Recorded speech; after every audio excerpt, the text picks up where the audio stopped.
L'état du féminisme, c'est pas la grande forme. On voit quand même qu'en plus avec les mecs là qui commencent à arriver au pouvoir et qui ont des discours qu'on dirait sortis du siècle dernier. On voit bien l'offensive réactionnaire dans laquelle on est, qui n'est pas seulement en France, mais bien dans toute l'Europe et dans tout le monde. J'ai l'impression que les idées transphobes sont assez en vogue en ce moment. On entend beaucoup de bêtises. Ils mettent des mecs qui sont mis en examen et en plus Darmanin est quand même maintenant à la justice.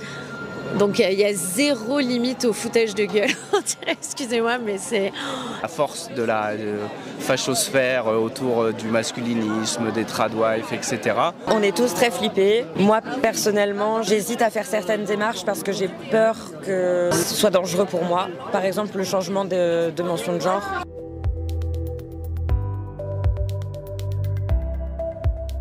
Ils ne nous donnent pas d'argent. Donc les associations, elles se débrouillent avec le temps, l'énergie et les ressources personnelles des bénévoles. On parlait encore du nombre de centres d'IVG qui sont menacés de fermeture, alors que la liberté de disposer de son corps est un enjeu majeur. Et ce qu'on a appris hier, du coup que potentiellement les subventions elles pouvaient baisser et que donc c'est des personnes qui peuvent perdre leur travail alors qu'elles se battent justement pour ces droits-là.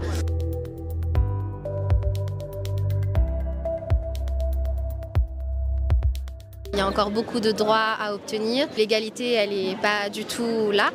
Et il faut continuer à se battre. Et plus on est nombreux et nombreuses à le faire, et plus on aura de force. Les droits, ils sont acquis que pour un temps. Si on s'endort, quand on se réveillera, ça va être compliqué. Parce que les droits, on les a toujours gagnés justement en luttant. Ouais, c'est comme ça qu'on va gagner les droits qu'on demande, et pas autrement. C'était chouette aujourd'hui de voir autant de monde sur ces questions-là et d'entendre des voix de femmes hurler qu'elles sont en colère et qu'elles ont besoin d'être ensemble pour le dire.